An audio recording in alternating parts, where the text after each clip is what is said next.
A fire suddenly broke out in the lecture hall building. A burning corpse was spotted on the staircase. An agent immediately grabbed a nearby fire extinguisher, but unexpectedly, the flames only intensified when sprayed. In the end, everyone had no choice but to leave the scene. The remains burned for merely 10 minutes or so, yet appeared as though they had been burning for hours. This area happened to be a blind spot in the surveillance coverage. Clearly, this fire had been meticulously planned. Hamill discovered an admission badge on the victim's chest, a finding that might quickly establish the deceased's identity. Meanwhile, the team found a footprint at the scene. Hawkins used a mold to cast and preserve the shoe print. Camille also discovered a solidified patch of rose-red blood at the scene, indicating that the victim was already dead before being set ablaze. The medical examiner noticed damage to the fourth rib on the left side and speculated that the injury was most likely caused by a bladed weapon. Angela restored the magnetic strip on the admission badge and ultimately determined that the deceased was named Linda. Hawkins detected traces of olive oil and food residue in the shoe print, suggesting the shoe's owner likely worked in a kitchen. The stab wound on the body was also likely inflicted by a kitchen knife. Further investigation revealed that a kitchen employee at the lecture hall had suddenly left that day. The agents immediately tracked him down and asked him to remove his shoes for testing.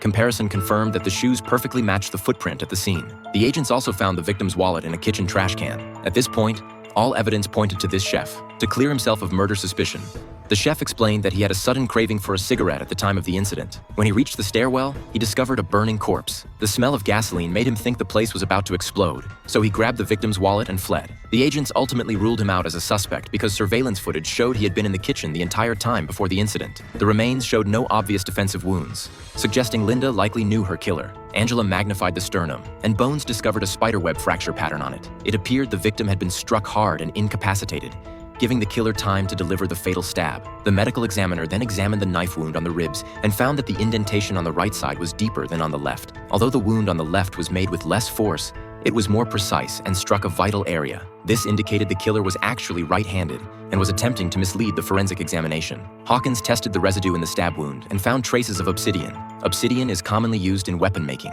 At the scene, Hawkins found a full 600 grams of obsidian, enough to craft an obsidian blade. It appeared the killer had plunged an obsidian knife into Linda's body, then used the fire to incinerate the blade into powder, thereby erasing any evidence of the murder weapon. The killer's frequent use of misdirection caused the forensic team to question their earlier assumptions.